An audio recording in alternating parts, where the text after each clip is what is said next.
রাজশাহী মেডিকেলে হাসপাতালে ভর্তি থাকা অবস্থায় অনেক কষ্ট করেছি। একদিন কেক অনেক ক্ষুধা লেগেছিল, আর এতটাই ক্ষুধা লেগেছিল যা বলে বোঝানোর মতো নয়। হসপিটালে পৌঁছানোর পর রিপোর্ট করতে দেওয়া হয়ে গেলে ক্যান্সার রোগীদের 2টা রুম আছে। 2টা রুমেই আমরা গিয়ে তাদেরকে খুঁজি। আসসালামু আলাইকুম বন্ধুরা, সবাই কেমন আছেন? আশা করছি সকলে অনেক ভালো আছেন। আলহামদুলিল্লাহ, আমিও ভালো আছি। রাতের জন্য রান্না করতে চলে আসলাম, আর নিয়ে নিলাম 4টা পটল আর কয়েকটা আছে কচু। হাসানের আব্বু যখন কাঁচা বাজার করে নিয়ে আসে, সব বাজার থেকে অল্প অল্প করে রেখে দিই। নিরামিষ অথবা মাছ দিয়ে রান্না করলে খেতে অনেক ভালো লাগে। পটলগুলো সুন্দর করে ছুলে নিচ্ছি। হাসানের আব্বু যে বাজারগুলো করেছিল, বাজারগুলো ভালো ছিল, তবে সে বাজারের মধ্যে যে পটলটা নিয়ে আসছিল, কয়েকদিন যেতে না যেতে পটলগুলো পেকে গেল। পটল ছুলে কাটার পরে ভিতরে দেখি বিচি যেখানে সেখানে একটু হালকা লাল হয়ে পেকে উঠেছে।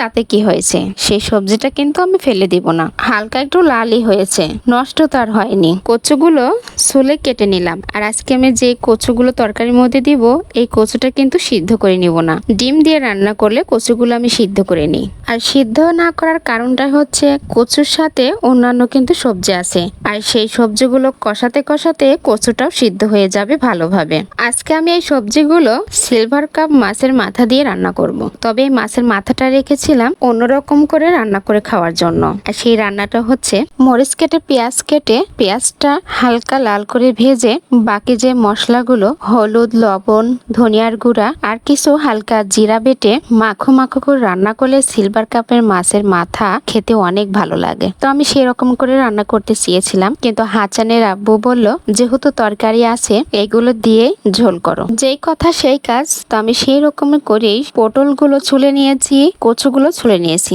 তার সাথে একটা আলু দিয়ে দিয়েছি। তো সবকিছু কুটে বেছে ধুয়ে পরিষ্কার করে নিয়ে রান্না করতে আসার আগেই আমি মাছটা ফ্রিজে থেকে বের করে নিয়ে এসে ভিজে রাখছিলাম। মাছটা বেড়ে গিয়েছে। সিলভার কাপ মাছটা খেতে ভালো লাগে, তবে খাওয়াটা অনেক ঝামেলাও আছে।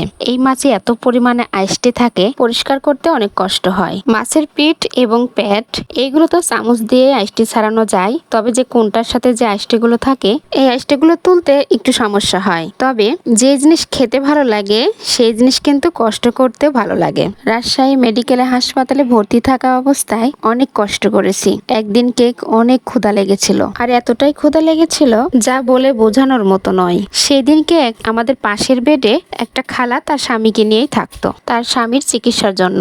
সেই খালা শাক ঘন্ট দিয়ে ভাত মাখাইছিল, সাথে ছিল কাঁচামরিচ। তো আমাদেরকে দিয়েছিল। খাবারটা খেতে এতই ভালো ছিল, মনে হচ্ছিল মায়ের হাতের ভাত মাখানো। যখনই রাজশাহী যাই, হসপিটালে পৌঁছানোর পর রিপোর্ট করতে দেওয়া হয়ে গেলে ক্যান্সার রোগীদের 2টা রুম আছে। 2টা রুমেই আমরা গিয়ে তাদেরকে খুঁজি। আজকের রান্নাটা দেখতে কেমন হয়েছে কমেন্টে বলবেন। ভিডিওটি লাইক শেয়ার করে অবশ্যই আমাদের পাশে থাকবেন আমার স্বামীর চিকিৎসার জন্য।